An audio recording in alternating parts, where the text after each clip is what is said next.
Hey guys, welcome to the webinar. We're going to get started here real soon. We're just waiting for a few others to join, including our guest, Josh. So we typically do these webinars bi-weekly, guys. If this is the first one, just want to let you know. And the format's typically Q&A. So if you guys are going to have questions, you definitely can ask that. We normally start off the webinar by giving a little bit of background, so we're definitely going to do that. We've also got some actual structured tips that we're going to be giving you as well. So just wanted to give you guys a rundown of how the webinar is going to go. We're probably going to do the brief intro, structured tips, and then Q&A throughout and definitely at the end as well. And then at the very end, we'll do like a full demo of the actual app. So let's get started. A little bit of background. Josh and I actually went to elementary school. We did. Josh was in the choir in high school, and he worked at Cold Stone where he'd sing for you if you gave him a tip. David was in the band and played trumpet. That's true. And I worked in McDonald's. I forgot about McDonald's. Since then, we went to separate colleges, but always stayed in touch and both did, had a lot of business interests, kind of went separate paths for a little bit. I was getting into real estate. I made a basic version of DealMachine for myself to find my first rental property. And then not long thereafter, Josh actually kind of spoke up that he wanted to join the team.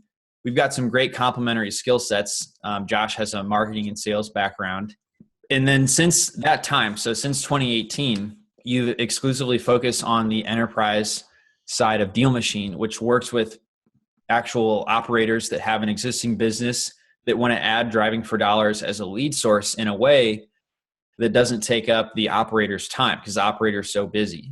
And to do that, you've got to actually structure a team, have people driving and identifying those houses for you. A lot of investors buy those easy to get lists online. You can get a lot better ROI if you create your own list. The only list you can't buy is the distressed property list. And so that is what DealMachine helps you guys do, is it's the technology to help you build your own list that's going to give you more value and more ROI because people can't easily buy that list of distressed properties. And so, like I said before, Josh works exclusively with the enterprise teams that are building those teams. Exactly. Yeah. A comparison that I see, or that I feel like I see a lot. If you guys know Gary Vee, I follow him on most platforms. And one of the things he says a lot to help separate yourself out in whatever industry that you're in is figure out a way to scale what feels like the unscalable. And driving for dollars for a very long time has been a beginner strategy because it's felt unscalable. Like, how do I replicate being able to drive my entire market, write down all the addresses, follow up, and all that kind of stuff? And a lot of our focus at DealMachine, as well as on the enterprise level in particular, has been how do we scale that effort to perform at the rate that it can and the ROI that it can, even though like a lot of the parts of the process feel unscalable. And so that's really our focus from that perspective. That's a good way to say it. I remember when I was getting started with DealMachine, a lot of the advice that I received was just do things that are not scalable. It feels like, everything should just be really easy, but you can cut through the noise of your competitors if you're focusing on those things that they're going to dismiss as like not scalable. And so just kind of building on that, like a great example would be spend 30 minutes with somebody on the phone. Obviously I can't do that, with thousands of customers. So that was a great example, I thought, and how I applied that at the early stages of DealMachine. Mm-hmm. So Josh, what other introductory type things should we cover real quick? Great question. Well, I'll kind of give a little bit of my focus on DealMachine and give like a brief touch on enterprise and not just enterprise, but really the scaling attributes when it comes to DealMachine and driving for dollars. And we can kind of go from there. Someone just asked if this is going to be a Q&A. We're definitely going to have Q&A throughout. And so definitely drop questions in as you have them, and we'll make sure to answer them. As David just said, we grew up together in St. Louis, have worked together on a couple projects here and there occasionally. And I joined about almost 2.5 years ago now into DealMachine, about 8 months into starting or so. I focused on enterprise the entire time. And so again, that's the user base that's not just trying to say, hey, I want to leverage my personal time to go driving for dollars to find rundown properties and opportunities, but I want to take that a step further, and I want to leverage multiple people's time who are interested in being involved on my team, going driving for me to hunt down distressed properties.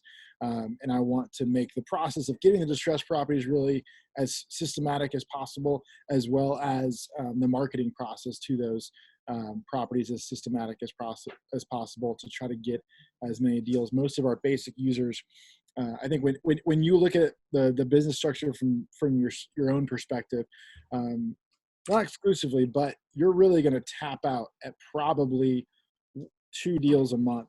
It would be very difficult to scale the business and the marketing channel of driving for dollars past a couple deals a month without leveraging other people in the process.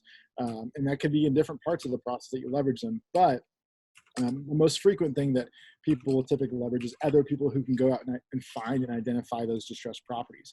And so a lot of what I've worked on over the last 2.5 years, I've literally had the conversation 1,000+ times with people who are like, okay, I want to take my team from myself to 5, 10, 15. I mean, we've got some people that have 100+ people out there driving for them in multiple markets, getting them all of the distressed opportunities in those markets and making sure they're on their marketing list and able to market to. And so the process of finding, recruiting, and motivating those deal finders, how to pay them, how to incentivize them, is a lot of what I've focused on and what I continue to focus on, in addition to making some of the marketing aspects around that process easier and easier too. Love it.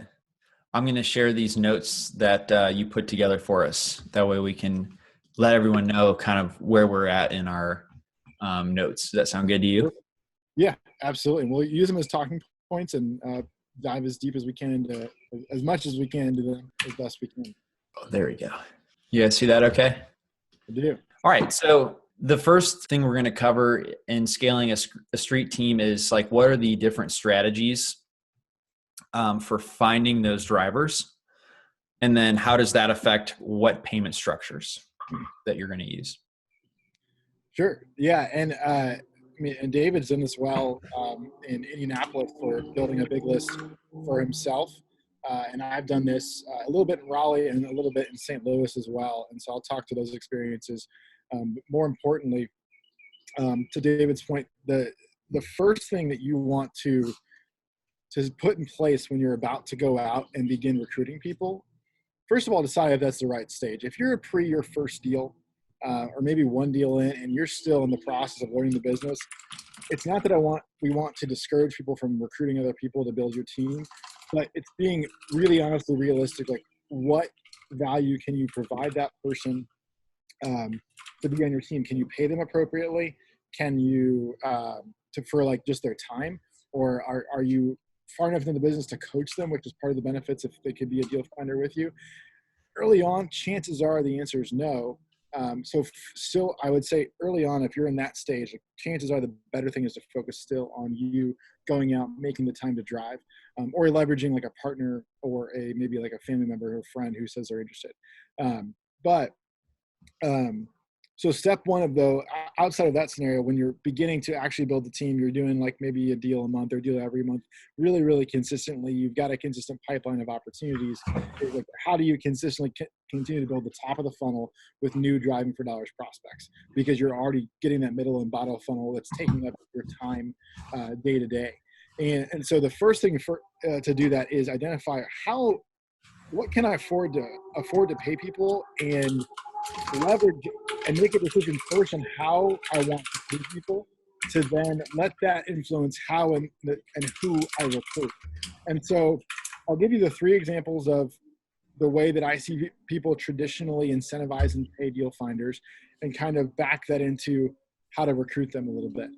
So first and foremost, it's going to be an hourly based structure is going to be a really common structure where you literally just pay someone $12 to $15 an hour, maybe up to 20 if you're in a really high-end market. Like if you're in like California or New York or something like that, you might have to go to that 20 an hour type range. But when you're in that, most markets, $12 to $15 an hour without paying any sort of back end or incentive or anything like that. one of the other structures is like paying a cost per lead. So cost per qualified lead that you get from a driver that submits it to you through DealMachine. I've seen some people do as low as 60 cents per qualified lead that they send to you. And I've seen some people do as high as $2 per qualified lead. I think the right answer is right around $1, give or take, if you go that route. There's some pros and cons to every model. The cons of that side is getting some people really amped up to just do $1 at a time. Even if they can add up in their head, it doesn't always work out to where it's worth it for the rest. The final model, which is probably the most common model that people approach me with, saying, hey, I'm really interested in paying this structure, is paying someone once you get a deal that closes that they sent you. And so obviously in our positions and your positions as the real estate investor, whether you're a wholesaler, whether you're flipping, whether you're doing a buy and hold, is like, hey, I can recruit people and get a bunch of people out there working for me, and I don't have to pay them until they send me a deal that I actually close on. Like, great, that sounds awesome. Well, it does sound awesome, and it is awesome when and if it works out that way. But there's a lot of barriers to entry in that model, based off of the fact that, like, they're not going to get paid potentially until you get a deal that they sent you, and in reality, they could go out and sprint, get 200 to 300 houses that fit the profile, they're really qualified, and you begin marketing. They are probably not going to get a deal from you're probably not going to get a deal that they sent you within 2 or 3 months. Like, it's probably, that's roughly the close time frame when they actually might get a paycheck in the end. And so even if they sprint out and get 200 properties in a week, chances are they're going to disappear on you, because they're not getting paid until the back end. And so again, those are the 3 payment structures, and I'll talk further about them all kind of one by one as well, because they're all valid. I've literally seen people build 20 plus person teams on every single payment structure, and it works for their business. And so I don't want to say don't do XYZ because of my opinion on the pros and cons. There's pros and cons to every model. And so I just kind of want to talk through the pros, cons, and help you guys select the one that is the most appropriate for you. So I'll start back up from the top and work my way through. So going back to the hourly payment structure, the pros of hourly payment structure, you have to recruit like 1 to 3 people to be able to get the volume of properties that you need. Because most of the people that are traditionally going to be a deal finder are just used to being paid in an hourly structure. They're the types of people that would have been at Best Buy. They're high schoolers, they're college kids. They understand technology. They just want something that's simple where they know, hey, I'm going to put my 10, 15 hours in this week. I'm going to get my 12 to 15 bucks an hour at the end of the week or the end of every other week or something like that. So it's extremely simple for you to build a narrow team that can perform, add those 20 properties per hour of drive time. One big piece of hourly driving is setting a quota of number of properties per hour that you should be getting. So it should be 15 to 20 on the low side. As someone gets really experienced, they might jump up to the 25 range, but we don't want to incentivize unsafe driving either. So I think setting a fair quota in the 15 to 20 range is about where you should be. And again, $12 to $15 an hour is what you should be budgeting for. So the really big pro, again, you only need 1 to 3 people. You're going to have less turnover. You don't have to worry about, which are one of our bullet points down here, is motivation. Like, people don't need to be like really amped up to go driving when they feel like it's their job just to go drive for 10 hours a week. And that's like something they've signed up for. So those are the really big pros of going the hourly structure. The cons obviously are you have to commit to laying out cash on the front end. And so for some people that is just prohibitive from the beginning. Like, because if you want, let's say our goal is to get 1,000 properties per month into DealMachine. Awesome. That's a great goal. That is probably going to yield you somewhere between 3 and maybe up to 5 deals from DealMachine as you get through the marketing process. So that's a great thing to do. But to get to those 1,000 properties a month, like, you have to commit to someone driving probably at least 50 hours, if not a little bit more than that. And so you're looking at a driver cost of $750 a month then. And so for some people, that's a very easy thing to commit to. For some people, especially if you're in deals like 1 through 5 and you're beginning to build this team, that's just not realistic. So the biggest con in general to the hourly structure is just committing to the cash on the front end before you get the deal and get the revenue on the back end. So that's really the biggest cons that we have when it comes to the hourly structure is just it's laying out cash in the front end. If we can add to the pro here, David, the biggest pro, I've run this model 500 times for people. I've literally pulled up a spreadsheet on a call with people and built out columns like, hey, let's get to this number of goals. It takes this number of properties. It takes this much drive time. This is by far the long-term cheapest option that you have to get deals. Literally by probably 20 to 30% of the cost than if you're paying people on the back end to do this. And that's before you factor in the opportunity cost of consistently having to re-recruit and re-motivate people over and over again to get on board with some of the other payment structures that we're about to talk about. So just want to plant those seeds. If you're asking questions about this in particular, we are documenting them and we'll come back to them too. I just wanted to make sure we get through all 3 of them before we go on. Hey, Josh, I've heard a couple of people say that you might be quiet. Is there like a gain on your mic you could turn up on the back? I can turn the volume up. Not the volume, it's the gain knob. How is this a little better, guys? If you can comment. I moved it closer. Someone saw that. I can hear you fine. So if that didn't, yeah, I turned it up. I was pretty low on it, and so I just turned it up pretty dramatically. So I like quadrupled it. So great. Just let us know. Hit me back. Everyone on our team, I'm tracking your comments too. Great. I'm gonna mute myself and keep on typing. Cool. Thanks for the notes. You have to tell me about this cash flow tactics in a little bit. So the next really big structure that I hear people want to pay people on is a cost per lead basis. So like somewhere between as low as 60 cents, and I say 60 cents in particular because we've got a guy in Dallas. His name is escaping me right now. David, if you can jump in and give me that name in a little bit. Justin Peters. I think the number was 47 deals from DealMachine in 2019 from a Driving for Dollars team that he built, paying 60 cents per qualified lead. And so this, again, every single model can work here. It's not about what can work. It's just about matching this payment structure model to the recruitment tactics that you use. And so 60 cents up to $2 per qualified lead. Now, your pro, again, is you're not paying for people's time as much. You're just paying for specific lead volumes that you're getting. So you can help build a model like, hey, I'm willing to pay $250 for 250 leads. So you don't have to worry about the time that they're driving. It's just, I'm paying $1 per lead and I'll pay for performance there, which can work. The biggest con when it comes to this model is one is if you go the hourly structure, typically your cost per lead is going to be less. You're going to end up paying probably 40 to 65 cents per lead that you're getting if you do an hourly structure. Whereas if you do a cost per lead structure, again, more than likely you have to be around the dollar. You can try to do the 60 cent per lead method. More than likely, most people are $1 to $2 per lead.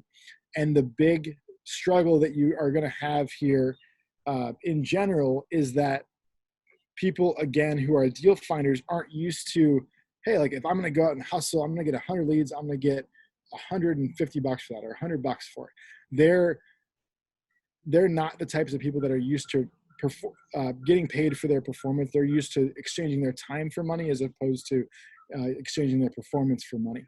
And so what happens with this structure in particular is you end up having people that like might get excited for like a week or a couple of days, and then they kind of taper off from there because they're not scheduling their time around this. They're not traditionally saying, okay, I'm going to go invest my 2 hours that I scheduled for this. They're saying, I'm going to like get a few leads here and there, or if I'm just going to pick up a lead that I happen to see while going to the grocery store, great. You still want that lead, but what's more important than getting the 1 or 2 leads that people can pick up that way is getting a couple hundred leads that can help you create consistency. So let me get back to the pros here real quick. One is easier to measure because you are like literally just paying, you're qualifying your leads and you're just paying a certain percentage or a certain dollar amount per lead that you get. It is less expensive than paying per closed deal than paying on the back end. And again, you're not paying for potentially wasted time that if you on the hourly structure, someone drives an area that you're interested in. If you're not interested in it, then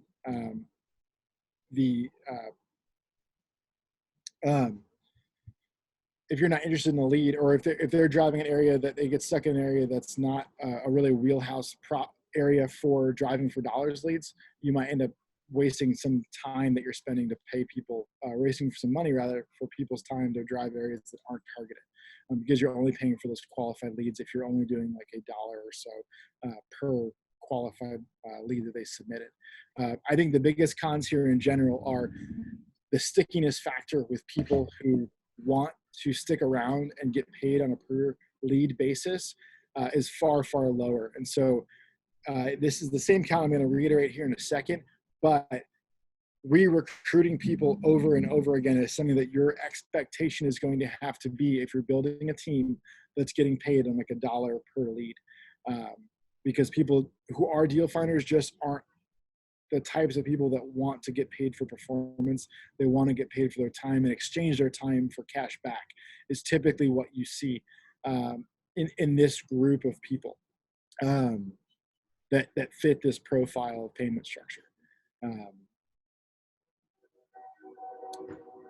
So yeah, and then in terms of really that's the biggest con in general is that having to re-recruit people over and over again, whether it's the re-recruiting the same people and getting them motivated, or if it's recruiting a brand new person, that's the big con is spending extra time motivating instead of just getting leads and processing and working leads. So the final structure that we'll jump up to here is paying people on the back end. Obviously, you got some really big pros here. You're laying out no cash until you get money in. So you're not paying a dime to anybody for just their time to go driving, just for them to send you a lead. All of your money early on can be invested directly into marketing and into getting the deals closed. And then you pay people when you get a deal closed. The really, really big, so that's by far the biggest pros. No cash outlay at the beginning. You're only committed to your own marketing. If they want to do something great, if not, no. Now, to be entirely frank, that's about the only real pro here, because the cons really, really add up on the back end here. And so essentially one, this is the highest turnover type of payment structure that you're going to have. I would say on average, if you get 10% of the people that sign up to be a deal finder or raise their hand and tell you, hey, I'm interested in doing this for you, and you say, great, I'll pay you when I get a deal that you send me, more than likely, like they're going to go out maybe 1 or 2 days, add 30 to 50 properties per day, and then disappear on you. They're never going to show up again routinely. Like literally, you're talking about 5 to 10% of people that even get to that stage, and then half of those people will drop off right after the fact. Two, to get people to even be a little bit more consistently motivated, you need to be paying them 15 to 20 up to 25% of a deal that you're getting from a wholesale fee for them to justify their time to go out and drive, send you leads, and not have any expectation of getting paid until you close a deal that they sent you, which again, we're talking about more than likely, that's probably an absolute minimum of 60 days away. And more than likely it's 90 to 180 days away in 3 to 6 months. For them to continually invest their time to do that without getting paid a consistent fee of like 15 to 20% is very unlikely. And so your only way to make this model work where someone might actually get amped up enough to do this is if you're paying in that percentage range. And when you're paying in that percentage range, so let's say you get just a $10,000 wholesale fee. So we're not even talking about a home run. We're just talking about a good, maybe slightly above national average wholesale fee. If you were at 20%. That's a $2,000 wholesale fee. Now backing it back out into the hourly structure. If we just committed $2K to the hourly payment, man, we're literally talking about getting someone to go out and drive, doing quick math in my head here, 150, 10, 1150. We're talking about literally getting like 2,000 to 3,000 property leads for the amount of time that we're investing. So for just that one deal that we got in the back end and paid a commission on, we are getting 2,000 to 3,000 leads into the system. If we just committed that on the front end to an hourly structure, and we're expecting to get like 5 deals from that at worst case scenario as they go through the marketing process. And so that's the biggest thing I like to point on. It's extremely expensive long-term as you begin to win deals, as you begin to close them, and you have to write really, really big commissions to people. Obviously, it's awesome to be able to give someone like, hey, like, here's a really big win. I'm excited to give this to you. But when you, again, if you sit out 6, 12 months from now and you're like reviewing where your cash is going that you're getting from these wholesale deals, a large percentage of it is going to these drivers who are just driving and finding these opportunities. And again, the biggest thing I'll point out, going back into the cons here too, is not just the paying them big amounts of the percentage of the fee. It's also boiled down to the opportunity cost of constantly re-recruiting them. If you can spend 10 hours of your week working deals and closing deals, that's extremely valuable. But if you had to take away 10 hours that you're normally working on your pipeline, talking to sellers, and creating and closing opportunities, if instead you have to go back to the top of the pipeline and recruit drivers and just say, hey, you should get really excited about this over and over and over and over again. If you're spending 15 to 25% of your time just talking to drivers, that's incredibly costly when it comes to closing deals and managing your pipeline. And so that's a really, really big con when it comes to that structure as well. For the middle structure of pay per lead or paying on the back end is the opportunity cost that it takes you to constantly re-recruit flaky drivers when you could be spending that time personally talking to sellers or just driving yourself is immense. And that's the biggest con when it comes to that structure.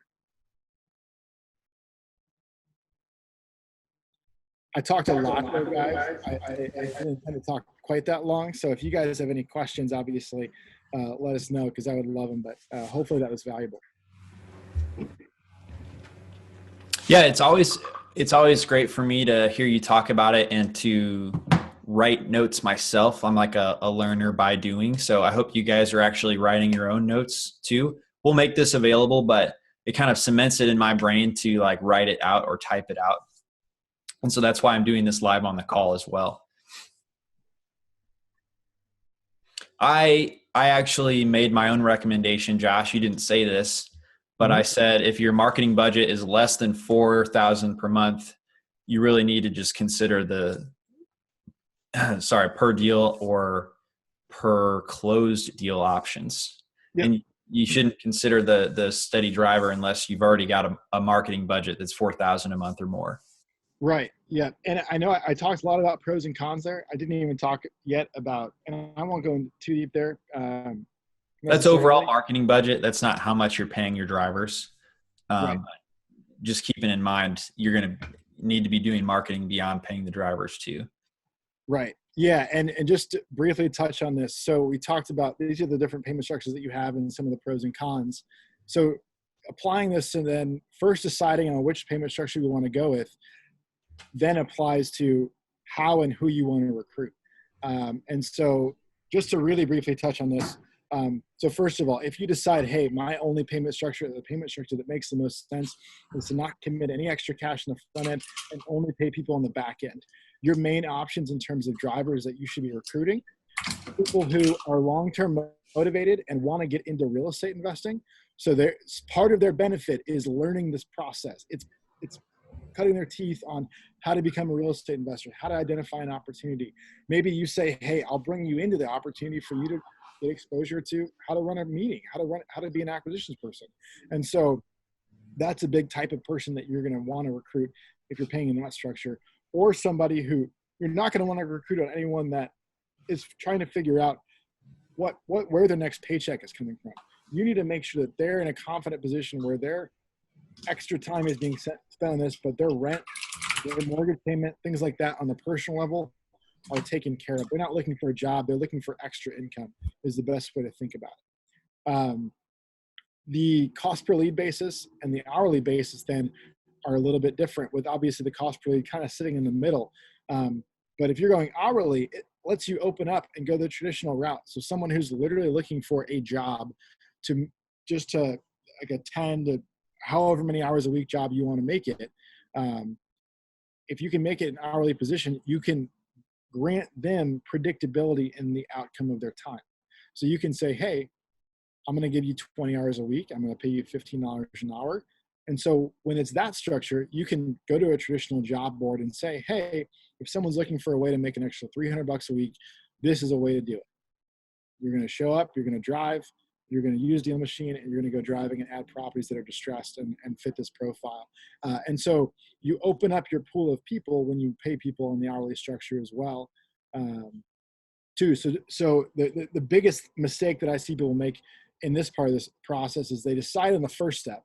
So they decide to pay people on the back end of a deal where they want to pay people only when a deal closes, but then they try to recruit the people that are trying to get a paycheck that they need to pay rent next month, or they need to put food on the table in the next 60 days. And so that's the biggest misalignment that I see. So think about if whatever payment structure you choose. And again, just to reiterate, I've seen all of these work. We've got success stories that David, I saw listed out in all of these. So I don't want to discourage anyone from saying some of these can't work, but put yourself in the shoes of the deal finder. The deal finder that's going to look at this payment structure and look at this opportunity and say, that's what I want. Now commit to that, and figure out who I want to recruit and what should I say, and the job ads that I put out there. Let's make sure it matches the type of person that fits this payment structure.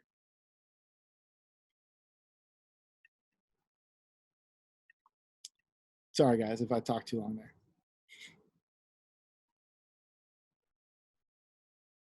Hey, Josh, we're going to bring on Jesus.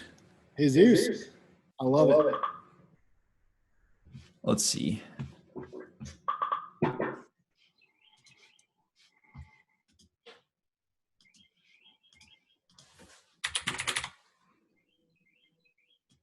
see all these. I've been talking for so long, but I'm just asking all these questions. So I appreciate all the questions, guys, and I hope you talking forever is valuable. Yeah. Let's see here. There we go. I just made Hannah the co-host, so now she can help us bring on guests. Awesome. But let me get those notes back up. Well, let's take a break from the notes. Let's get Jesus on here. I might end up talking for another 20 minutes if we get stuck on the notes. Well, Josh, we made it through the first bullet point, and it's 40 minutes into the webinar. I'll talk faster, guys. I promise. And I'm always available for personal calls and this kind of stuff too, guys. I as we said earlier, I run the enterprise accounts, and so if we ever want to jump on a call and you want to help analyze your situation, we can. Jesus, I see you just joined. Got no mic for you quite yet. And no video for that matter. Oh, you might have some mic. Hello, hi, can you hear me? Yeah. Yep. Okay. So I just had a couple of quick questions. So looking to go with the route as far as hiring an hourly driver, and with a lot of the stuff, so like with me, I can see a house and I know what I'm looking for, but since they're going to be taking the pictures, so when I drive around, I just use the street pick because I already know what the house, it just makes it faster. I can get more leads in the short amount of time. But since I'm not there looking at the property, sometimes, the street pick and the actual picture may differ a little bit. And so that's definitely going to take a lot more time, writing tags, taking notes, what should be required of a, hourly driver. And then also how many deal or leads should I require of them per hour? Yep. What's realistic? Perfect. Yeah, that's a great question. And I'll tackle it as the best as I can because there's a little bit of variance in it. But so step one, I definitely early on, as they just start working for you, I would require them to take a photo of the property for at least take an original photo of every single property that they're submitting to you. And that's going to get them thinking critically about, okay, why am I adding this property? I also think early on, having them do what you just said, use the tag system, or actually adding an actual note about the property to say, hey, here's why this property looks like it fits the profile. And early on, I would plan to do that for the first one week to a month of them driving for you. And so, like any job, there's a learning curve. There's people getting familiar with it, people getting better at their jobs. Everyone gets better with experience. And so what you're able to do then is review the properties as they're being submitted with all of the context of information that they're giving you. And you're able to build personal trust with their eye over time, and then train them whenever it's like, hey, you submitted this property based off what I'm seeing in X, Y, Z. Like, I don't see distress. I don't see a reason based off your notes. I wouldn't pay you for that, or I wouldn't mark that as a qualified property to go towards your quota per hour. And so that's what I would say is early on, start with asking them to take the picture. Either use tags or notes. I think you can get away with one or the other. I don't think you have to do both. I see people who do both very successfully, but what I would probably say is ideal is picture and then note, a full note, a 1-sentence description, why I added this property, and then move on to the next one. Early on, if they're doing all of those steps, I would expect their productivity to be in about 12 to 15 properties per hour, because they're taking the photo and they're adding the note, which is slowing them down while they're out there in the field. So after they've been there for a while and you begin to see your trust level increase in their eye to recognize the right types of properties, you can pull off some of those parameters. So maybe you can say, hey, you don't have to slow down and take notes anymore. You can just use our tags, or you could just add the photo because you've already gotten to the point you trust their eye to recognize properties that are the types of properties you're looking for. And so you can reduce some of the parameters to allow them to go faster and add more properties per hour of drive time. And so let me know if I missed something else here, obviously, in the follow-up, but your quotas should look early on, if you're asking to do all those steps, about 12 to 15 per hour. And then as you lift those restrictions to require the note, to require descriptive tags or whatever you decide to do, about 15 to 20 in that range is where you can get them to if they're still taking the original photo. Now, to your point, as you said, it sounds like you're using our tap to add feature and then you're using Google Street Pick. As you probably know, like your productivity on a per hour basis for properties could be 30, 40, 50, up to 50 properties an hour if you go that route. And so before I let someone like totally do no pictures, totally do anything, I want to have a really, really high sense of trust for their ability to recognize a good property fit. But if you work towards that, then you can increase the requirement on your side. You can increase your your quota per hour dramatically. You just have to have that high level of trust, which just comes with time as they get more experience and as you develop some level of trust with people.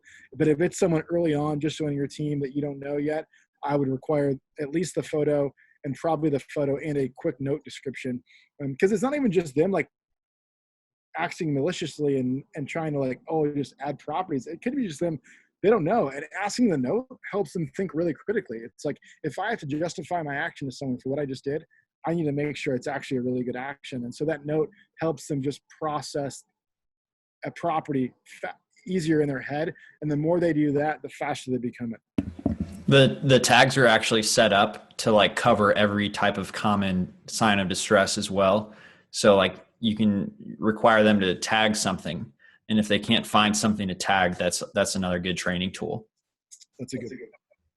Well, thank you. Absolutely, Jesus. Let's bring on Jared Anderson next.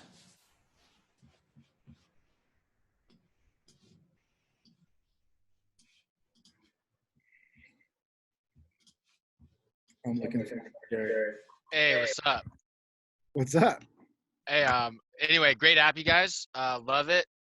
We've been using it a lot. I got a few guys and definitely seen the evolution from probably like last year ago. Awesome. I do got a video, but it's not working. It doesn't matter. Anyway, I've seen the evolution and I absolutely love it. So great job, great app. Just want to shout out to you guys real quick. Thank you. Definitely also subscribe to your YouTube channel. Everyone out there, subscribe to the YouTube channel. I think it probably gives some value. Yeah, I had a couple questions in regards to building the team. Personally, I feel that the per hour is the only way to go. For the other models, I would be down to try. My biggest question was the paid per qualified lead. I want to know, in your experience, when the people that you oversee and from the data that you've got, what is considered a qualified lead? Is it just any house that is in DealMachine? I know when you skip trace, LLC properties aren't going to show up in there. Is it only houses that they're actually able to get in contact with the owner? Like, what is considered a qualified lead for that case? Because I could easily go out and have somebody, especially with a low trust factor, add 200 houses in an hour, and what's going to be qualified? Right. So my typical, and I'll have a follow-up question to you in a second. My typical evaluation of a qualified lead is the things that driver or that property, the initial factors that means that property could be a potential lead. And so that means there has to be signs of distress. That means it has to have been sold prior to, usually I build my things, ideally it's at least two, probably for most of the people I work with, it's a 5-year-old sale date on the property. Owner type doesn't bother me. It doesn't factor in. I think in general, I know some of our users that does. I have some users that literally will just not market to owner occupied properties. So we just define that early on to the drivers and saying, hey, we realize that you can't control if it's an owner occupied or an absentee property, but we don't pay for owner occupied. So the most important thing early on in the process with the drivers in particular is just defining the profile. But I think the most important thing is sale date. And then if you decide to factor in owner type or sale date and distress. So it has to have distress, and you have to be able to, I either have to tell from the picture or be able to tell from your notes why this is a distressed property. And then 2, the sale date. And then secondarily, if you decide personally that you want to factor in owner type to that equation, then that could be part of that evaluation process too. I don't think factoring in like skip tracing and then calling and then getting a hold of someone is the way to make that a qualified lead. If you wanted to use a structure like that, your cost per qualified lead would probably have to go up dramatically. Your expectation would be like, if you were paying cost per lead, but I know you said hourly basis, but if you were paying cost per lead, instead of like $1, you're talking about like $75 is like how that structure probably changes over time. No, that's actually great. So now I would rephrase that question and say, what are the most important variables to define in a qualified lead? Yeah. So what does distress mean? Is a really important criteria because different people have different definitions there. And so using our tag system, those are some of like the quick hitters on like, hey, here's what distress means. And so we've got in our enterprise level user base actually has access to a training portal where when DealFinders sign up, they go through specific training videos they have to watch before they can actually even join the account. And we've actually, for that question in particular, we've got 3 different videos for the enterprise user to choose from on what to display to the driver. And so that it gives you actually some flexibility to define what your criteria actually are. And so if you want to have a really, really tight criteria, you could say, hey, this property needs to look like it's literally about to fall apart. I want like it to be vacant. I want it to look like no one could ever live there. I want to see like 5+ signs of distress that like literally like holes in the roof, shingles missing, bad paint, broken windows, like all those things. You could set a really, really high threshold. My opinion is that threshold is too high. You should probably be somewhere in the middle where you're like, I don't care if someone's living there or not. I just want to see 3 to 5 signs of distress that the property is not being taken care of, or extremely, extremely outdated, like a wheelchair ramp and really bad paint and maybe a really old roof that doesn't look like it's been taken care of. And so that would be your middle level of distress, where it's like at least 3 types of things that you're looking for. that means the property is distressed. And then finally, like your lowest level of definition is only one or two signs of distress, where like maybe the grass has grown really long, and it has like a window AC unit. So obviously those aren't like necessarily like super indicators of like whoever owns this house doesn't care about it. It could just be like, hey, like fall or spring kind of caught up on them and they happen to have an AC unit, but it doesn't necessarily mean they're motivated, but it's still indicators that they're not taking care of it normally. And like an AC unit is like, they don't have modern, a full HVAC system. So chances are if this house gets sold, it's going to be really at a discount because it doesn't have a full traditional HVAC system or something like that. And so those are the stress levels that I would really focus on. And I would define them for yourselves. I personally would be in the middle or the lower level of distress for me to qualify properties. For most of my people, I think going too high of a threshold is just too much. Your expectations on number of properties per hour would have to be lower if you try to keep a really tight threshold where it has to be vacant, for example. And then again, compounding that with the sale date is the most important extra element there. Just noting that the longer ago it was last sold, the better chance it has of being a deal. So I think you can make it as long as up to require like 10 plus years ago. I think in reality, 2 to 5 plus years is the way to go. Okay. Yeah. Actually, you explained that perfectly. That's really the answer I was looking for. The only other question I have off the top was just kind of general, because I already have my own numbers in my head of what it works for me. Pretty much from what you see in different states, since you guys see the whole back end, what is a typical for someone just going per hour basis, the number of deals they get? For me personally, I've done like 30 an hour at a slow pace by myself, but with a partner, like 30 in like 30 minutes to an hour, but with a partner we've gotten like up to 200 depending on the area. Sure. In an hour, and that's like with a real low bar, right? Like maybe it has a cool roof, but the shrubs are messed up, and maybe the fascia is like kind of coming down or whatever it is. So I just wanted to ask, like in a general rule of thumb across the board, what do you see that range is? Yeah. Are you using tap to add there? I was using tap. Those numbers were tap to add. We were able to probably the most I ever got with 2 people before tap to add was probably in an hour, probably like 100, 150 in like a kind of like a honey hole area. Mm-hmm. Yeah. So I think I kind of have maxed out at about 70, 75 an hour with using. So literally, I think it's like 73 is the biggest hour I ever personally had driving using just tap to add individually. Solo or with individually? Solo? Oh yeah, solo myself, about 73. And that was driving an area of Raleigh.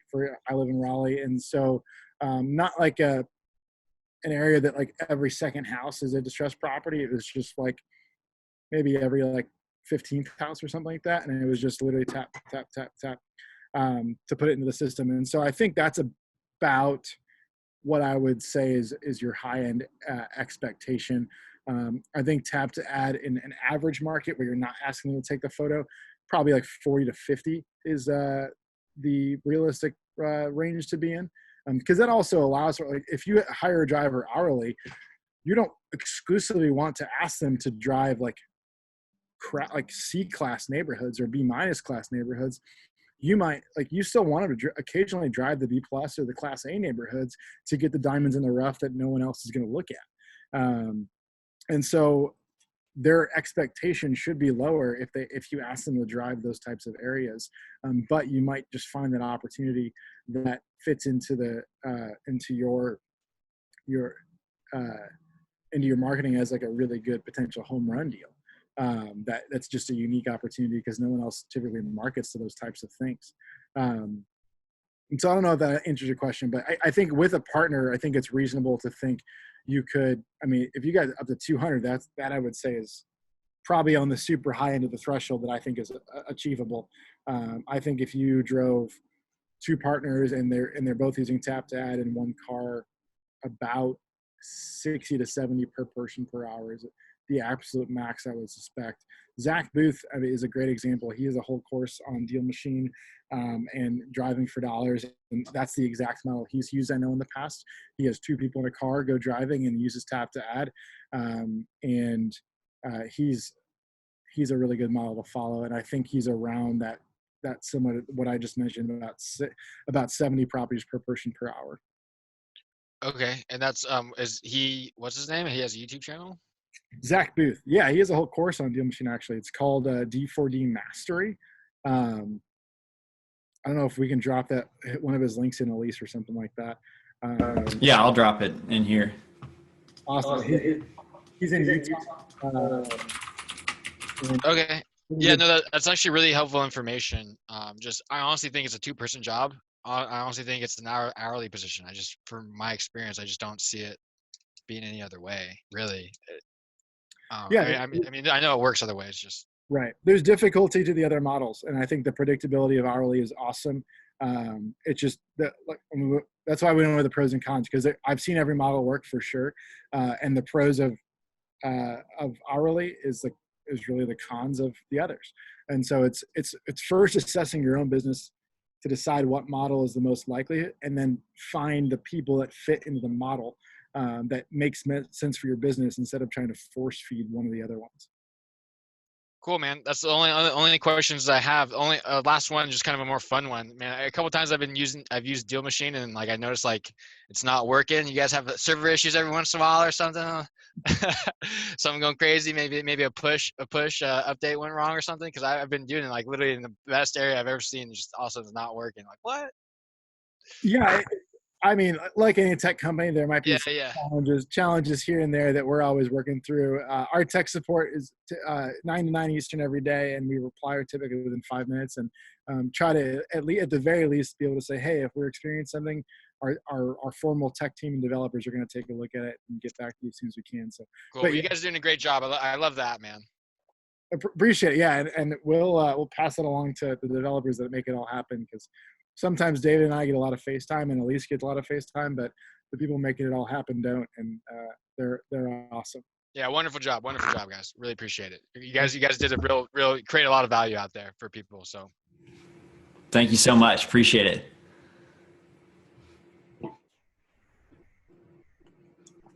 Well, Josh, what I was going to propose doing is maybe we do some like more of these enterprise webinars. Yeah. And maybe just kind of take the time now at the end to like answer the questions in the chat, and save our other 9 bullet points for a future webinar sometime soon.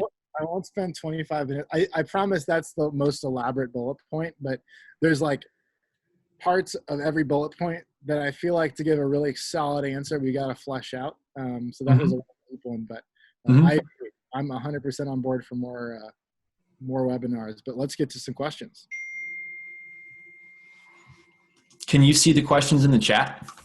I do have the chat open. I don't know if there's a specific one we want to draw our attention to or not. I'm scrolling back a bit. Could you answer the one? I'm sorry. I just know that you guys have been typing and everything, but would you recommend hiring a virtual driver? And if so, would you recommend paying per qualified lead? Is from Ross. Great question. Hiring a virtual driver. Selfish plug for DealMachine. We made the virtual driving for dollars tool. Awesome tool, Chrome plugin. You can add properties right from a browser anywhere in the world, and drive anywhere else in the world, and get usually properties that are the pictures that are 9 to 12 months out of date. But you can always verify that with last sale date to make sure it wasn't sold since then. So awesome tool. Recommend everyone use it. In terms of hiring somebody to do that, 100%. Just pay them hourly if you go that structure. And like, unless you want to literally pay someone 5 cents per property driving virtually, because in reality, if you're going to have someone drive virtually, you should probably pay a VA like in the Philippines or somewhere like that will traditionally charge like $3 to maybe up to $6 an hour. And so figuring out the math behind them doing a cost per lead basis is just the time that you spend calculating all of that versus just having them say, I'm going to go do this for an hour and then give you my time card is just too much headache for what we're literally talking about is a couple bucks. And so that would, my recommendation, if you wanted to hire someone to drive virtually, would be to do the hourly structure. David, I know when we released that, I know we did a presentation on the hourly structure. Is that content anywhere publicly available that we can direct people towards in particular for that? Do you mean the hourly payment structure video explaining to the DealFinders? Not just for the DealFinders, but in particular when we launched the virtual tool. I know we had like slides at CG about hiring a virtual driver in the Philippines with like a website that they could go to find that person. Mm-hmm. I don't know if that's public. I mean, I actually made it a blog post. Let me find that. Okay, because I know we dove kind of deep here because we just happened to be creating this virtual driving for tool as COVID hit the States and became a very relevant thing for everybody. And so we put out a lot of content on like how to leverage this process really well and scale it to help keep your business running. And so it's there and it's out there. And I would definitely recommend just hiring hourly if you go that structure. It's going to save you way more time just to find someone that wants to give you, I mean, literally for $50, you could ask someone to give you 10 to 15 or 10 to like 13 hours of their time probably to go driving for dollars. And I'll plug this too. I mean, Elise has created probably by this time 10 to 15 videos of her virtual driving. So if you need to train them, literally just send them to our YouTube channel, look up virtual driving for dollars. We've got tutorials showing the whole process from download to adding a property to putting it in the DealMachine. And then Elise is doing, I believe, every Wednesday at 2 Eastern. We're doing lives, which is dedicated to, in particular, virtual driving for dollars.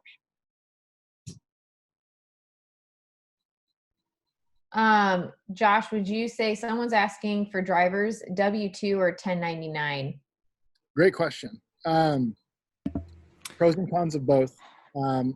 In most scenarios, I suggest 1099. There's some limitations on how you can provide direction and require certain like hours if you go the 1099 route, but it gives you a lot more flexibility and shifts the insurance liability typically to their side as opposed to your own. I'll say all this with a caveat. I'm not a local lawyer. I'm not an insurance expert, so don't take this as like the 100% word. You should probably talk to a local lawyer to get a strong opinion on this. But a traditional W-2 employment structure allows you to tell someone, hey, go drive this area at this time, this day, and do it this structure, and I'm going to pay you X number of dollars per hour.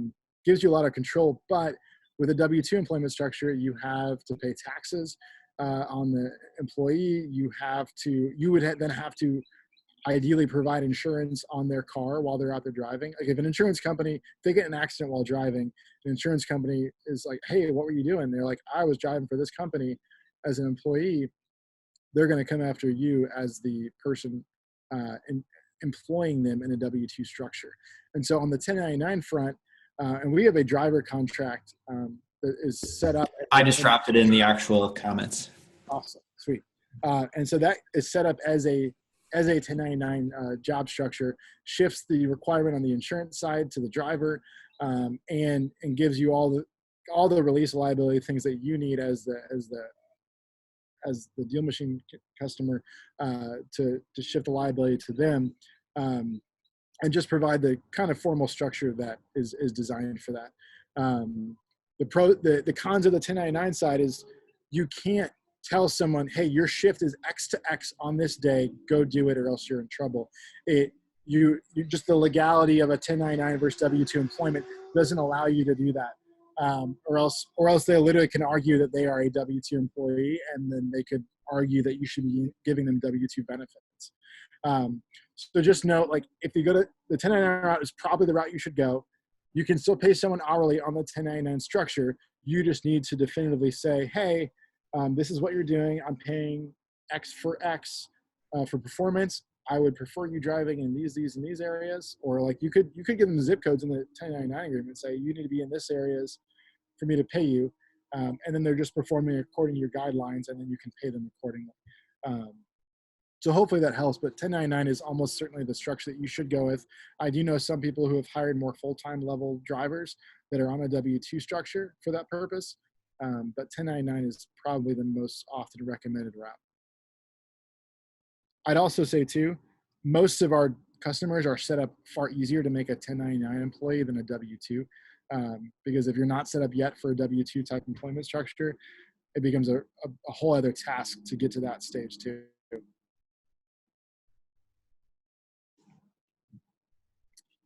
So hopefully that was helpful.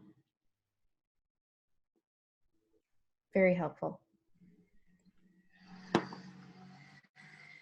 Oh yeah, somebody was at Tracy. I didn't post the slides, but I did post the checklist, the virtual driving for dollars checklist, and that contains the same information as the slides.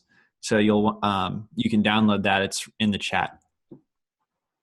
Awesome. Yeah, and that is really, really a good overview of how to ramp up from like 0 to doing nothing now to having 1 or 2 people in place doing it. So that's a really good checklist.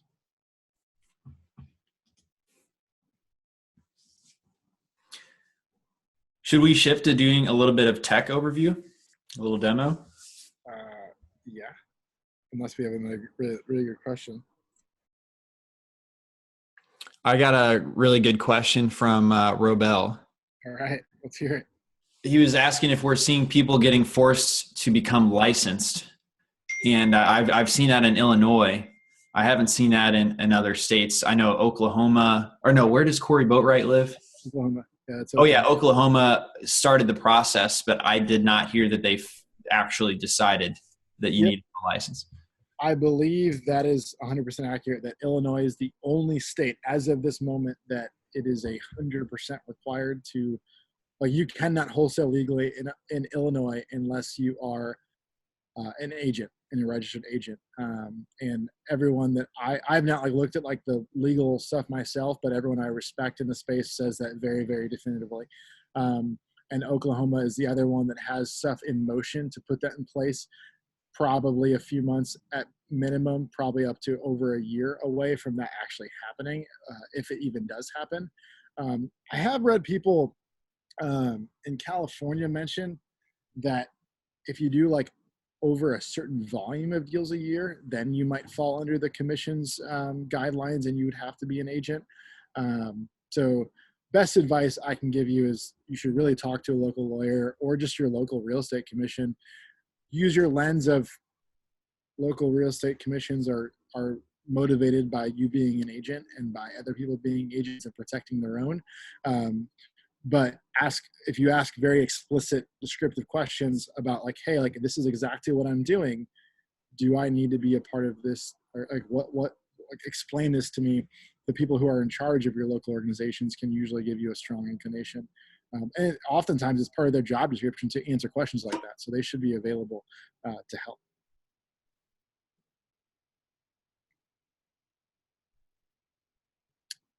I don't know if I've got your mic, David. I think you're muted. Okay, there we go. Perfect. Val was asking if having your license hinders your ability to wholesale. I mean, I know Ryan Dossie, he has his license. He uses his access to the MLS to like pull information. He does about 75 deals a year. Doesn't seem to be hindering him too much. And there's a lot of people that don't get their license and they'll pay a realtor $200 a month to be their assistant and get the access to the MLS that way. So I really don't think that you need it one way or another. Yep. I see all the time people online who will, like, this question's asked and someone's like, hey, like if you become an agent, like then you've got all these limitations. And in reality, it's just a matter of like having the proper disclosures in place in your process if you are an agent. And I think there's a lot of pros that comes from actually being an agent because of the direct MLS access that you get. And then depending on how you do dispositions or the deals, if you're marketing and someone reaches out and it's just not a wholesale deal, but it's a deal that you could be a listing agent on and you could make money that way, it opens up some other avenues on doing it. There's pros and cons to that. I mean, like, do you want to then go through a whole listing process when you could be wholesaling one extra property? Not necessarily, but it's just something to think about. In general, you can do it both ways. There's just might be some parameters you need to go through if you are an agent uniquely. Devin Jordan says, how do you explain the virtual areas to your VA? I would just give them a zip code. Yep. I agree. Give them a zip code to do, and just make sure they're in neighborhoods.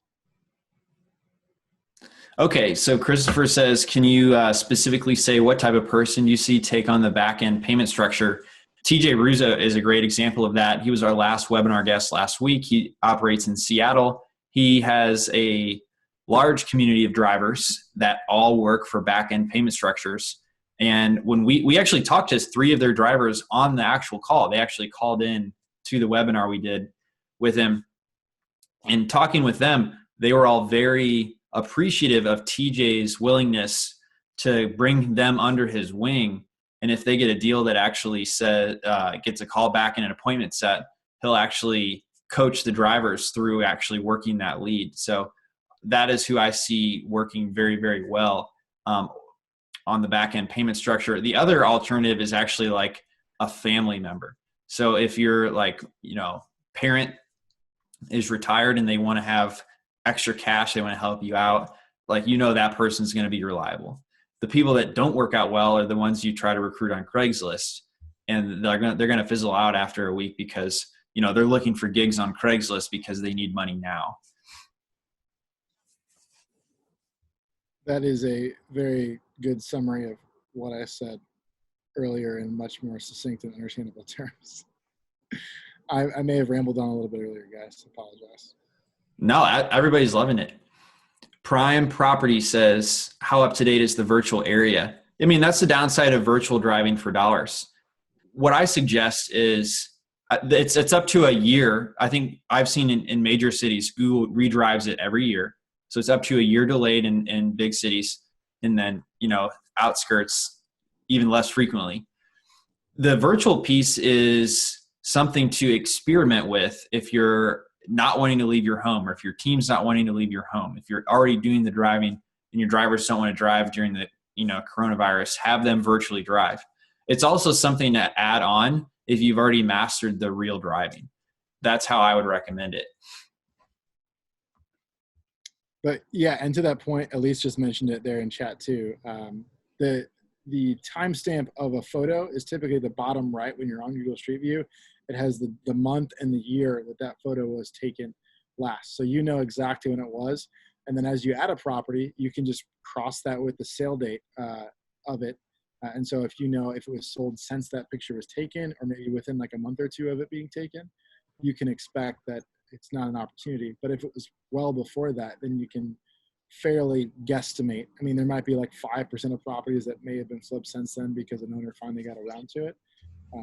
But typically, I think that's your criteria then.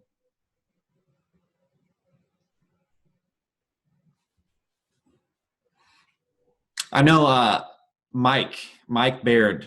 Are you still on here? Wait, Mike's here? Oh yeah, he was on here, and he asked specifically if we could do some tech demos. Yeah. It was almost an hour ago. I saw that chat come through. Mike, I hope you're still on here, but if not, we'll be sure to send this to you. You want to dive in? You want to actually drive on your computer, or do you want me to? I want you to do it. All right, I'll do it.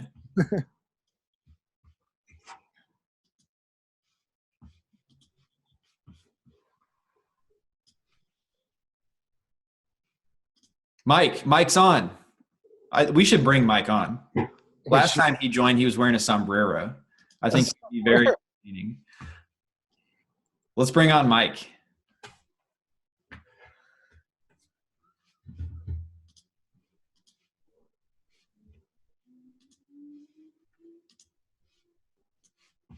Oh, he's got it on. Wait, I don't see it. I don't see it yet. How you doing, Mike? What's up, guys? How are you? Good to see you. Dude, it's good to see you guys. Oh, look at that bad boy. So here's the deal. It's, it's a big week. It's Cinco de Mayo. I had my birthday on May 5th, so. Oh, wow. Happy birthday, dude. We're still over here celebrating. I made a margarita earlier for you to celebrate. Thanks, bro. Hey, so I've got drivers starting to crank on this. Finally, it's taking about a month. We're loving it. And we're just kind of going through some of the normal functionality, right? So you got the drivers, we're hitting that up, and then we're just kind of fine-tuning the process and the functionality on the back end. So my driver goes out, they hit 20, 40, 60 properties, whatever. And now it's like, okay, let's just go through the simple functionality of putting them through that search criteria process. I mean, they're coming in 20 to 40 a day. So what has been proven by way of sifting it down, saying yes, no, yes, no, yes, no. And I don't even mean by the standpoint of, yeah, I get it, sell date, distress, mortgage equity, all that. I mean just more of the functionality within the system itself. And I know as you go through, you can look at the list. Let me see. You go and you can look at the list view, and then you also have the grid view.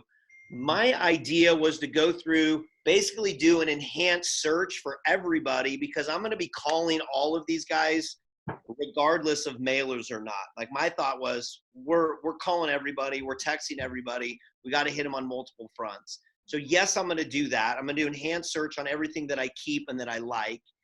And then I'm also going to mail these ballpoint letter. And then Josh, that was, our conversation the other day, saying, hey, we're going to do some ballpoint stuff. But I just want to go through some just general functionality and be like, hey, this is the way we would go through and sort these properties as they come through. Can we do that? Josh, you there? Are you frozen? Yeah, I'm here. Oh, okay. Yeah. So just to clarify, so it's, can we click over to the list view real quick here on the screen? Sorry, I meant grid view.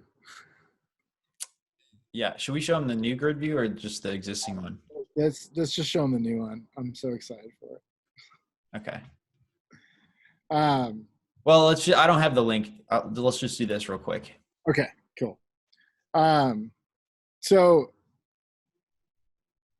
Mike, and correct me as we go through this and ask questions, because I want to make sure we do answer that question directly. So first step first, you mean like you just want to skip trace every single property that you get? I figured I would. I mean, we got to hit them on multiple levels. And I mean, if everyone else is texting and calling and I'm only mailing, or I'm only doing one or the other, it's like, You're in a hole. I was a little bit like, dude, if we do an initial analysis, I have somebody come in and be like, yep, we like it for these reasons. Yep, it's just distressed. We got the tags that support it. Yes, we like the sale date. It was, 3 years or more. Yes, we like the equity spread. So like right there, I'm just trying to like figure out if there's any other tricks in terms of the functionality to be able to just speed through that process, make sure that mail gets out as quickly as possible. Yep. So I think the first step is, is that you doing that, or if someone comes in and they're responsible for at least disqualifying the leads that aren't good fits? I have someone else doing that. I've kind of trained him. We've gone through, 40 properties, and I go, again, sale date, looks like distress. Here are the tags. Here's the equity spread. We like that. So either, kick it out or keep it. That's kind of the first thing. Are we kicking out or keeping it? And then the next question is, what are we going to do with it? Are we going to mail it and call them or whatever? But I've just made the decision here, just the last couple of days, like we're just going to enhance search everything. So I don't know how to do that. Like just enhance search everything and then boom, mail everything, or mail the ones we want to mail. So yeah. One question I have to that, where are you going to manage the calling process? Who's calling them? When are they calling them? How are they following up? What does that look like? So I have an internal guy that does all of my calling. So it just happened right here internally. I could get a virtual assistant, but I just have a guy that does a lot of my other stuff too. So he was just going to he's going through on a daily basis and just hitting them up and getting it all out, getting those calls made. He's directly calling, like within DealMachine, like he's going property 1, property 2, call. Yep. Okay. Right now, unless you tell me there's a better way. There's different ways. Depending on the volume, there's probably like better ways to organize that a little bit right now. We've got a lot of stuff coming out that's going to make it very easy inside of DealMachine. I use Investor Fuse for a lot of my other Facebook retargeting Google ads. So my other thought was like, if I'm making a lot of calls out of there, do I maybe download and then bulk upload into that? So now I just have a center housed CRM for that, or I don't know. I'm looking for the best solution really, but I do use Investor Fuse for my other leads. Sure. Awesome. And so knowing that you use that as a CRM, the one big pro you're going to have on the continuing to use that Investor Fuse size at the moment is going to be task management, to remind that person to follow up with the person. We have something coming out in the next few months that will be accomplishing that and making it easier for you, all this inside of DealMachine. But that's going to be the big pro of just using a more traditional CRM at the moment, is just going to be the task manager. So they can say, hey, I need to remind myself to follow up tomorrow, and then the next day, and then the next day, or like a week from now. Just that follow-up process is obviously valuable for them. That being said, early stage of that process is very doable in DealMachine. And so what David's got pulled up over here is our new grid view. And so one of the easy things to do in this grid view is to select, like you could filter this whole view by pending approval deals, meaning the new deals you haven't processed yet. And then you can select all of them and do like a bulk skip trace on every single one. And you could do it literally instantaneously from the spot, and every single property in that list will get skip trace. And typically it might take 30 to 60 seconds, but all of the data will show up on the deal level. And so on the left hand or the right hand side of the screen here, you're seeing the phone numbers that showed up for that property in particular. Just to confirm, this grid view is not what I'm seeing in my particular on my platform right now, but this is coming. Is that what you're saying? This is coming. We don't have a hard date on it yet, but this is coming soon. Okay, so for right now, what do you recommend that I do as it relates to maybe the existing grid?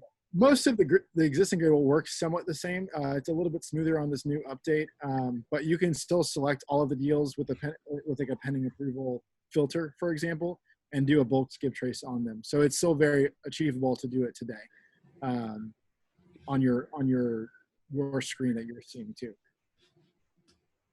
I guess I just need to mess around with that and figure. Oh, I see where it says select all. Yep, select all, and then you can do a batch enhanced search. Okay, so select all, and then enhance search all deals, and then hit that on, and then it'll give me a notification and it'll run that. Yep, exactly. Really transparent. I mean, I have to do it on the call here with everybody. Let's you and I jump on a one-on-one with Elise potentially, and make sure we do this for your account too, cool. To get the process that works down there well. But correct, yeah, you can do it directly from here, and we can build the process really easy for that person internally to follow to make sure all this happens and all the follow-ups get done in place. Okay, cool. Because the waterfall of process there is going to be someone evaluates every deal that comes in. If you need to hard disqualify anything, we disqualify it, and then you do the bulk skip trace. And then the ones that you want to mail, you could do in bulk. You could do all of them that are left over at that point, or you could just do the ones you want to mail and assign them to a specific campaign and hit start on them as well. So we'll get on a call and we'll make sure that gets done for your account specifically. But that's the process that we'll put in place. Okay, cool. Man, I need to get a sombrero. Mike's always got to buy his computer. I'll get you hooked up. I'll send it over to the DealMachine corporate that you lined up. I'm not at DealMachine corporate. I'm in Raleigh. We'll get you there too, bro. All right, 1535 Curly Mills. Love it. I can't wait. What else should we show Mike? What else would you want to see, Mike? That was kind of just walking through that process in terms of because I'm going through each one of them individually on the list view. And I think maybe it's just been a little bit more like slow. Yeah. And I was just trying to find a little bit faster way to be able to go, yep, sale date, yep, distress, yep, equity, boom, next, you know? Mm-hmm. So I guess I was wondering that was the functionality I was looking for. And I didn't know if that was best accomplished, if I was just missing something, you know? Mm-hmm. Yep. And again, one-on-one, we can do all that for you as of the system today. We don't just need the update, but I can outline it specifically there. What this update is going to do for you, it'll bring all of this to one screen. So you're not going to be clicking to multiple URLs or multiple tabs or anything.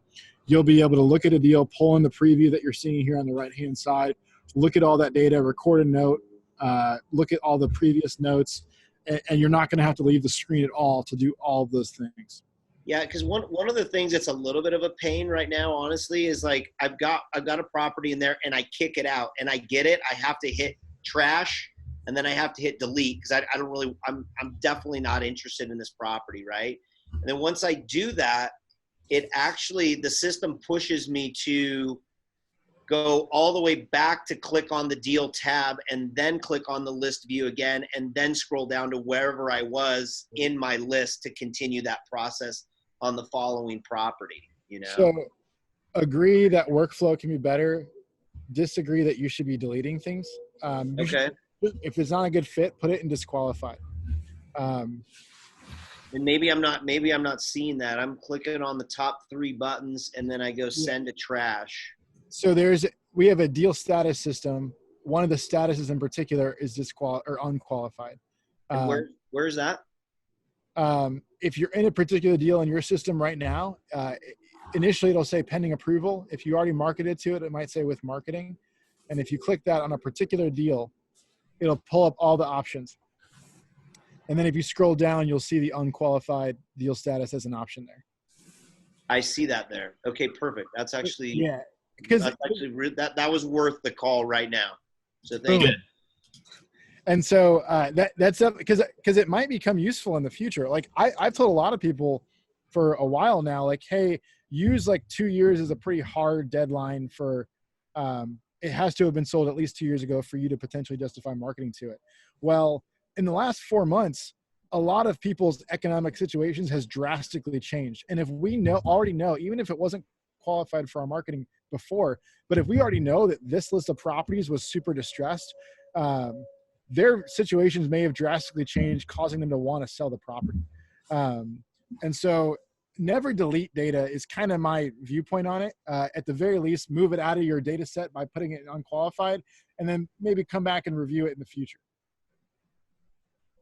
Point well taken. I appreciate that. Mm-hmm. Very helpful. I think a lot of this other stuff, Josh, we can just do one-on-one. I know there's a lot of other folks that are probably interested in other things, but that's where I was in terms of I'm getting properties in. I'm excited about them. We're starting to send, more and more mail. It was just streamlining that process. So I think this is good for us. So I'll bring Elise in. We'll do a one-on-one soon. I'll bring Elise in as well, and we'll make sure things get streamlined for you guys. So we're running a process moving forward. Cool. We got you, Mike. Thanks, Mike.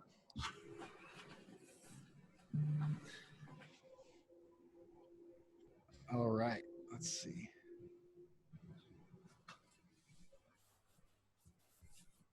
We got some more questions coming in. We do. I see them. What's a good one that we should answer? So Devin says, do you even need a CRM if you're only using DealMachine without automation?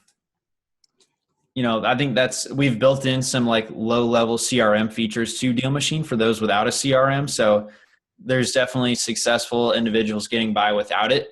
But if you've got a marketing budget over $4,000 a month, you may want to be a bit more systematized about how you're responding to those leads. And I guess, so the question there is, when is this new layout coming out? Because this is even more, heading towards a CRM for you. And so I would expect this to come out in a couple of weeks. Yeah. And depending on what stage you are into building your business, real estate investment, over time, a sophisticated CRM becomes more and more important. And I think we would really readily kind of position us as we are a good early to early mid-stage CRM for people to at least manage the deals to come in, manage notes, and have some people collaborating in the same platform. When you need more sophistication right now, there's probably better platforms that fulfill all of those needs for you, at least at the moment. I'm going to always say at the moment, because we're doing a lot of fun stuff that we'll only get better at moving forward. Okay, Deborah says you're new to DealMachine, you're in a trial. Will you see the same features that we're showing? This exact thing that I'm showing you is actually what's coming out in a couple of weeks. You can use the web platform on your trial that's out there currently. Yep. Yeah. In general, the feature set that's available is going to be available on all platform tiers. Like mailers and skip tracing costs a little bit differently depending on the plan that you're on in particular. The only feature that's an isolated feature to the enterprise level user base is going to be that DealFinders sign up and training portal. And all the other features are available as add-ons in the lower tier plans as well for basic and pro. And so not much of your experience changes materially in terms of like just the day-to-day usage of DealMachine. It's just some of the limitations of it are removed as you go up to enterprise. And Robel says, does DealMachine hold a user interface webinar training? And if so, where is it? I would recommend joining the 2 o'clock every day. We're live. Elise is live on the DealMachine Facebook group and YouTube page. And that's where you're going to get your user interface training.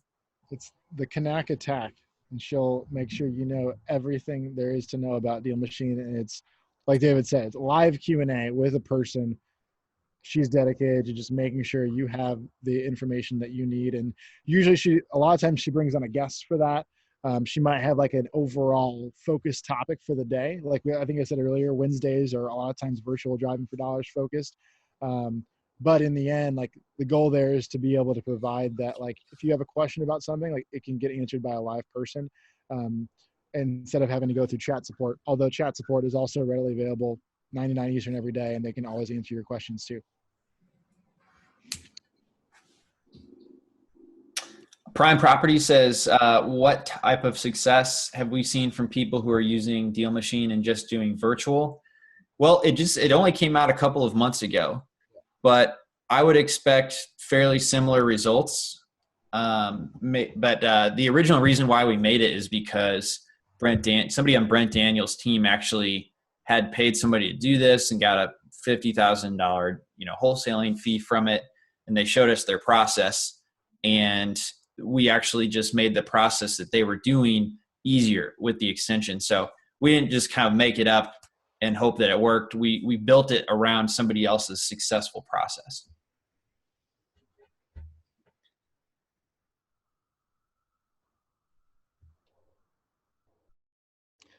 Devin, I see you asking about the different plans and add-ons. DealMachine.com/pricing, which I see Elise now just put in there as well. That breaks down everything for you. Quick version, $49 for basic, $99 a month for the professional plan. And then enterprise is a $3,000 annual fee, which we also just implemented a $1,000 onboarding fee that covers the first 4 weeks of onboarding with one-on-one calls with myself throughout that process. So that's a really valuable process to go through and helps you guys build the process to follow to implement DealMachine for success. And so always gets more granular than that, but definitely if you want to have a one-on-one, reach out and we can talk about what the best plan is for you.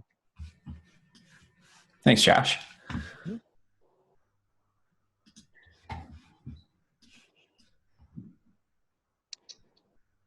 Real quick, users add with $99 a month plan. You can have a total of 4 people using it. 2 full access users, so people that can actually send mail, enhance search, all that good stuff. And then 2 deal finder users that are limited to just adding properties and pictures, but they can't actually send mail or anything like that on that plan. Again, a couple other limitations, but that's the main thing there on those users. So Val said it's kind of slow to add multiple phone numbers at a row. And so Val, I just passed that on to our development team. So we'll come up with a way to actually add that more efficiently for you. Boom. Devin said, where can I compare the different plans and add-ons? And that's on our pricing page. Thanks, Elise, for posting that. Okay, so Deborah says she tries to catch Elise live, but something always comes up. Deborah, if all the lives are actually, they stay on the YouTube at 2:00. So if you've got an immediate question, hit our chat up. They'll respond 9 to 9 every day. And if you want to join one of those trainings that Elise does live, it's 2:00 every day. And if something comes up, they are recorded as well. Oh, I see Elise posted the replays. That's great.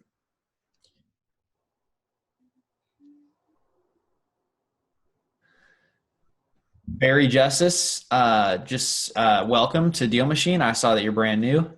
And is there a way to interface lists between DealMachine and other systems?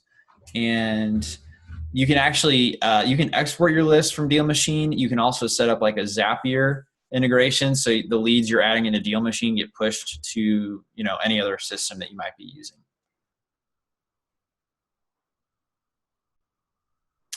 Tracy says, how many users can you add with the $99 plan? You can have 2 full access team members and 2 DealFinders.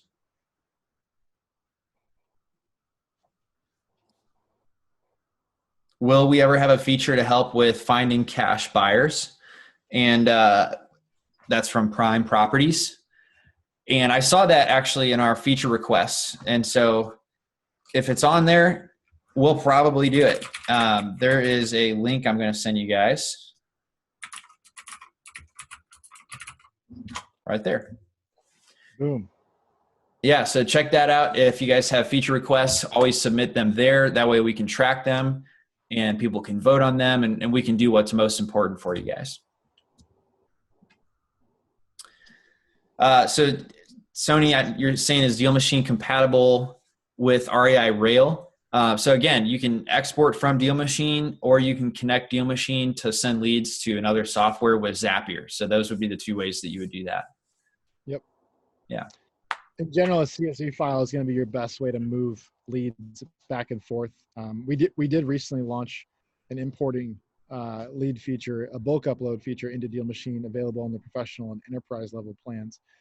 So you can add properties in bulk. So if you, for instance, pull a list of properties, or your county sends out, like here in Raleigh, in Wake County, I get a list of all the vacant properties. The first of every month, I get a new list of vacant properties in Raleigh. There's only like maybe 10 to 15 new ones every month, but I can just upload them into DealMachine via CSV file now instantaneously.